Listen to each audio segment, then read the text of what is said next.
اما بعد فاعوذ باللہ من الشیطان الرجیم بسم اللہ الرحمن الرحیم وقال ربكم ادعوني استجب لكم ان الذين يستكبرون عن عبادتي سيدخلون جهنم داخرين قال النبي صلى الله عليه وسلم الدعاء مخ العبادة صدق الله العظيم وصدق رسوله النبي الكريم اللهم صل على محمد وعلى آل محمد كما صليت على إبراهيم وعلى آل إبراهيم إنك حميد مجيد اللهم بارك على محمد وعلى آل محمد كما باركت على إبراهيم وعلى آل إبراهيم إنك حميد مجيد۔ ہم نماز تو پڑھتے ہیں لیکن نماز پڑھنے کے ساتھ ساتھ دعا کا اہتمام بھی کرنا چاہیے، اس لیے کہ دعا کی ترغیب قرآن پاک میں بھی موجود ہے اور احادیث رسول صلی اللہ علیہ وآلہ وسلم میں بھی موجود ہے۔ یہ ایک بہت بڑی نعمت ہے جس کو اللہ تعالیٰ دعا کی توفیق عطا فرمائے۔ دعا کرنے والا اللہ تعالیٰ کا قرب بھی حاصل کرتا ہے اور اللہ تعالیٰ کی نعمتیں بھی حاصل کرتا ہے، اس لیے دعا سے اپنے آپ کو مستغنی نہیں بنانا۔ اور یہ واحد وہ در ہے، یہ دربار ہے اور یہ دروازہ ہے اور یہ عالی شان محل ہے اور اللہ کا گھر ہے کہ جس میں مانگنے والا رسوا نہیں ہوتا، اللہ سے مانگنے والا رسوا نہیں ہوتا۔ اللہ جل جلالہ صرف یہ نہیں کہ دعا کو پسند کرتے ہیں بلکہ اللہ ناراض بھی ہوتے ہیں۔ اللہ تعالیٰ کس بندے پہ ناراض ہوتے ہیں؟ من لم یسأل اللہ یغضب علیہ، جو اللہ سے نہیں مانگتا اللہ اس سے ناراض ہو جاتا ہے۔ حدیث پاک میں ہے جو اللہ سے نہ مانگے اللہ اس سے ناراض ہو جاتا ہے۔ دنیا کا اصول دیکھیں کہ آپ کسی کے سامنے دست سوال دراز کریں وہ ناراض ہو جائے گا۔ دنیا کا اصول ہے کہ آپ مانگے تو ناراض، اور اللہ کا اصول یہ ہے کہ اللہ سے نہ مانگے تو اللہ ناراض ہو جاتا ہے۔ اصل بات یہ ہے کہ ہم لوگ ہیں ظاہری چیزوں کو دیکھنے والے، ہم یہ دیکھتے ہیں یہ آدمی پیجاروں والا، یہ مربوں کا مالک ہے، اس کے پاس تو بہت ہے، ہم یہ دیکھتے ہیں، لہٰذا اس کے ساتھ دوستی لگانی چاہیے، اس کے ساتھ یاری لگانی چاہیے، اس سے تعلقات بڑھانے چاہیے۔ فلاں افسر ہے، اس سے دعا سلام رکھنی چاہیے، کسی جگہ بھی ہمیں کام آ سکتا ہے۔ تو کسی کی کوئی چیز دیکھ کر متاثر ہو کر ظاہری چیزوں کو دیکھ کر ہم کیا کہتے ہیں؟ یہ بھائی صاحب حیثیت ہے، یہ بڑا صاحب ثروت ہے، ہم یہ دیکھ کر ادھر بھاگنے کی ہم کوشش کرتے ہیں، اور وہ رب جس کے پاس اتنا ہے کہ کبھی ختم نہ ہونے والا ہے اس کی طرف توجہ ہی ہم نہیں کرتے۔ انا للہ و انا الیہ راجعون۔ اس کے مربے تو آج ہیں اور کل ختم ہے، اس کے پاس تو آج ہے کل ختم ہے، فنا ہے، کل من علیہا فان ویبقى وجہ ربک ذو الجلال والاکرام۔ اللہ نے فرمایا زمین پر جو کچھ ہے یہ فنا ہونے والا ہے، اور باقی رہے گا کیا؟ فرمایا کہ تیرے رب کی ذات رہے گی جو جلال والی ہے، عزت والی، باقی سب فنا ہے۔ ہم کسی کی بغل میں پناہ لینے کے لیے بڑھتے ہیں، حالانکہ ہمیں تو ضرورت ہے اللہ کی رحمت میں آنے کی۔ یاد آ گیا حضرت کی مجالس میں میں نے پڑھا، جو ان کی مجالس چھپی ہوئی ہیں، تو اس میں حضرت نے یہ فرمایا کہ انسان پر سہارا لگائے تو کمزور کا سہارا لے رہا ہے، لہذا میں کسی انسان کا سہارا نہیں لیتا، میں اللہ کا سہارا لیتا ہوں جو سب سے زیادہ طاقتور ہے۔ یہ کس کا قول ہے؟ حضرت شیخ عبد القادر جیلانی رحمت اللہ علیہ کا، جس کی تعلیمات کو بدعتی لوگوں نے سوائے 11ویں 12ویں 13ویں 14ویں 18ویں 19ویں 20ویں میں لگا دیا۔ بہت بڑے موحد تھے، تو حضرت رحمت اللہ علیہ کی وفات کا وقت ہے، بیٹا سامنے کھڑا ہے، تو حضرت نے اپنے بیٹے کو وصیت کرتے ہوئے کیا فرمایا؟ التوحیدہ التوحیدہ التوحیدہ، 3 مرتبہ فرمایا بیٹا توحید کو لازم پکڑنا، توحید کو لازم پکڑنا، توحید کو لازم پکڑنا، وحدہ لا شریک۔ یہ تعلیمات تھی۔ بدعتی لوگوں نے ان کے نام پہ کھانا شروع کر دیا، استغفر۔ تو میں عرض کر رہا ہوں کہ دعا مانگنی ہے، اور کس سے مانگنا ہے ذرا بولیں جی، اللہ سے مانگنا۔ اللہ تعالیٰ نے تو قرآن کریم میں اپنے نبیوں کا ذکر کیا، تو ہم تو اللہ کے پیغمبروں کو جب قرآن میں پڑھتے ہیں تو دیکھتے ہیں کہ پیغمبر بھی کس سے مانگ رہے ہیں؟ اللہ سے مانگ رہے ہیں۔ کس سے مانگنا چاہیے جی؟ اللہ جل جلالہ۔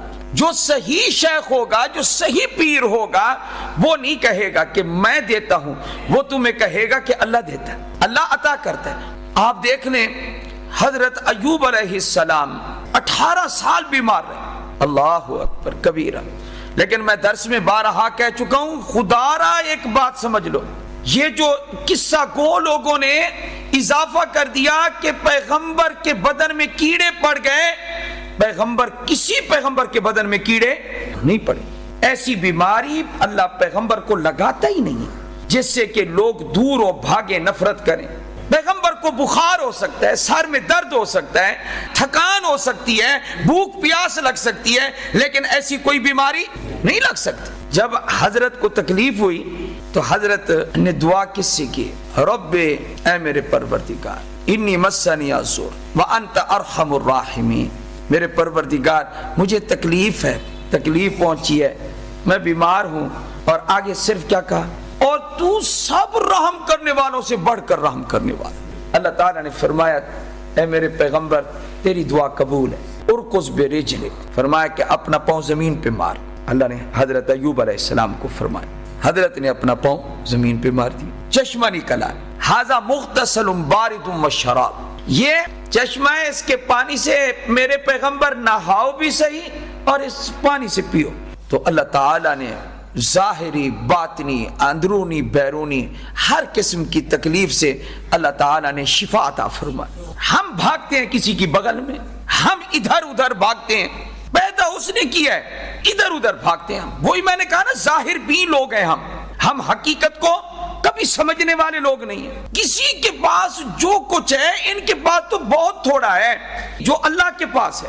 کبھی سونے سے پہلے یہ سوچ لیا کریں کہ اللہ نے انسانوں کو بھی رزق دیا، جنات کو بھی دیا، حیوانات کو بھی دیا، پرندوں کو بھی دیا، اس کے خزانے میں اتنا تو ہے کہ سب کو کھلا رہا، اور کبھی ختم ہونے کا نام ہی۔ مشکات میں حدیث پاک ہے، فرمایا کہ میری سخاوت رات دن جاری ہے، اور کب سے ہو رہی ہے اور ہمیشہ چلتی رہے گی، اور فرمایا میرے خزانوں میں کوئی کمی آنے والی نہیں۔ حضرت یونس علیہ السلام کو مچھلی کے پیٹ میں وہی دعا کرتے ہیں، لا الہ الا انت سبحانک انی کنت من الظالمین۔ اللہ نے مچھلی کو حکم دیا باہر نکال دو، جسم کمزور ہو چکا تھا، دعا تو اللہ سے کی ہے نا۔ حضرت یونس علیہ السلام دریا کے کنارے پہ مچھلی نے نکال دیا، اب دھوپ برداشت نہیں ہو سکتی، اللہ تعالیٰ نے کدو کی ایک بیل تھی اس کو حکم دیا، آج بیل نہ بنا، آج کدو تو اپنی عادت چھوڑ، آج بیل کی شکل میں نہ پڑا رہے زمین پر، آج تو تنے پر کھڑا ہو جا۔ تو کدو تنے پہ کھڑا ہو گیا، اللہ کا حکم تھا نا، بڑے بڑے پتے لگ گئے۔ حضرت یونس علیہ السلام پر سایہ ہو گیا، پہاڑی بکری، اس کو حکم دیا میرے رب نے، صبح شام میرے پیغمبر کے قریب جا کے کھڑی ہو جا، دودھ پیتے رہے۔ اللہ تعالیٰ نے صحت عطا فرمائی، اللہ نے توانا فرما دیا، طاقتور کر دیا۔ اللہ نے کیا رکھا ہے لوگوں کے پاس؟ کیا ہے کسی کے پاس؟ اگر اللہ نہ دے تو کچھ کسی کے پاس نہیں، سب کچھ کس کے پاس ہے؟ اللہ کے پاس۔ بوڑھی ہو گئے ایک پیغمبر حضرت زکریا علیہ السلام، بیوی بانج ہے، رب لا تذرنی فردا وانت خیر الوارثین، میرے پروردگار مجھے اکیلا نہ چھوڑ، مجھے کوئی اولاد عطا فرما، ذریۃ طیبہ انک سمیع الدعاء، تو دعا کو سننے والا ہے۔ اللہ نے فرمایا قبول ہے۔ اللہ میری بیوی بانج ہے، پرواہ نہ کرو، اسی بانج بیوی سے اور اسی بڑھاپے کی حالت میں تمہیں اولاد عطا کرنا یہ میرا کام ہے۔ اللہ نے عطا فرما دی۔ نماز پڑھ رہے تھے، فرشتے آ گئے، فنادتہ الملائکہ، فرشتوں نے آواز دی، کیا آواز دی؟ ان اللہ یبشرک بیحییٰ مصدقا بکلمہ، اللہ خوشخبری سنا رہے اللہ آپ کو ایک فرزند عطا فرمائیں گے، اس کا نام یحییٰ ہوگا. نام بھی اللہ نے خود رکھ دیا. پیغمبر کس سے مانگے؟ اللہ سے. ہم کدھر جا رہے ہیں؟ اللہ اکبر کبیرہ. حضرت سیدنا موسیٰ علیہ السلام کو دیکھو سورہ القصص میں 20ویں پارے میں، کنویں کے اوپر بہت بڑی چٹان، حضرت نے اس کو اکیلے بھوکے تھے ہٹا کے ایک طرف رکھ دی. اب بھوک ستا رہی ہے کیونکہ مصر سے مدین کوئی واقف نہیں مدین میں، اور 2 بچیاں جو تھیں ان کی بکریوں کو پانی پلا دیا، نیکی کا کام کر دیا. کچھ نہیں کہا کہ میں نے تمہاری بکریوں کو پانی پلایا ہے، میں مسافر ہوں. حضرت نے مانگا. اللہ اکبر کبیر. حالانکہ کہہ تو سکتے تھے نا، میں کہاں سے آیا ہوں؟ مصر سے آیا ہوں، تمہاری بکریوں کو میں نے پانی بھی تو پلایا ہے، کوئی ایک آدھ روٹی ایک آدھ پھلکے چکیڑا ہر جے کوئی پھلکا دے اچھا. فرمایا نہیں، ہم ان لوگوں میں سے نہیں ہیں، نیکی کریں تو اس کا بدلہ لیں. اب سنیں کہ بھوک ستا رہی ہے، لوگوں سے تو کچھ نہیں مانگا لیکن کیا فرمایا ایک طرف بیٹھ گئے اور جو اس وقت دعا کی ہے وہ اللہ نے قرآن میں ذکر کر دی. رب انی لما انزلت الی من خیر فقیر. میرے پروردگار جو تو مجھے دے میرے لیے اتارے، جو عطا فرمائے، میں اس کا محتاج ہوں. ہم بھاگتے ہیں مربوں والوں کی طرف، ہم بھاگتے ہیں عہدوں والوں کی طرف. ادھر کیا ہوتا ہے سجدہ کرنے میں؟ اگر بڑے سے بڑا بزرگ بھی اللہ والا ہوگا تو وہ بزرگ بھی تو آخر سجدے کس کو کر کے گیا؟ اللہ کو. کس سے مانگ کر گیا؟ وہ اللہ سے. تو اس لیے ہمیں دعا کرنی چاہیے، اللہ سے مانگنا چاہیے. میں نے آیت پڑھی ہے. اچھا پھر ہوا کیا؟ حضرت شعیب علیہ السلام نے بلا لیا، فرمایا کھانا کھاؤ. فرمایا کہ ہم تو اجرت نہیں لیتے نیکی کے کام پر. حضرت نے فرمایا شعیب علیہ السلام نے، میں اجرت نہیں دے رہا آپ کو، ہم آپ کی مہمانی کر رہے ہیں، آپ ہمارے مہمان ہیں، یہ وہ اس کی اجرت نہیں ہے یہ. تو جب تسلی ہو گئی پھر کھانا کھا لی اور فرمایا کہ میرا تو یہ ارادہ ہے کہ میں اپنی 2 بیٹیوں میں سے ایک بیٹی کا آپ سے نکاح کر دوں. وہیں پھر وہ نکاح ہو گیا. تو علماء نے یہ لکھا ہے کہ حضرت کو اس دعا کے بعد اللہ تعالیٰ نے کھانا بھی عطا فرما دیا، اور اللہ تعالیٰ نے اس دعا کے بعد ان کو نیک بیوی بھی عطا فرما دی. اور فرمایا کسی کو بھوک لگے اور یہ دعا پڑھ لے، اور کسی کی شادی نہ ہو رہی ہو تو تب بھی یہ دعا پڑھ لے، تو اللہ تعالیٰ اس کا رزق بھی اس کو عطا فرمائیں گے اور اس کو زوجہ صالحہ بھی عطا فرمائیں. رب انی لما انزلت الی من خیر فقیر. یہ نہیں فرمایا حضرت موسیٰ علیہ السلام نے اے اللہ مجھے بھوک لگی ہے تو کھانا کھلا دے، یہ نہیں کہا. یہ فرمایا جو تو مجھے دے میں تیرے سامنے فقیر ہوں. پیغمبر اپنے آپ کو کیا کہتے ہیں؟ اے اللہ ہم تیرے فقیر ہیں، ہم تیرے محتاج ہیں. ہمیں کس کا فقیر ہونا چاہیے؟ یا ایھا الناس انتم الفقراء الی اللہ، تم سارے کے سارے اللہ کے سامنے فقیر ہو. ادعونی استجب لکم، تمہارا رب کہہ رہا ہے. وقال ربکم، تمہارا رب کہہ رہا ہے، تمہارا رب کہہ رہا ہے. الحمدللہ رب العالمین، ہم سب کا رب ہے نا، اس کی سن لو نا. وہ کیا کہہ رہا ہے؟ وہ کہتا ہے ادعونی، مجھ سے دعا کرو، مانگو مجھ سے. استجب لکم، تم مانگو، تمہارا کام مانگنا ہے، میرا کام قبول کرنا ہے. اللہ مجھے آپ کو عمل کی توفیق عطا فرمائے. وآخر دعوانا الحمدللہ.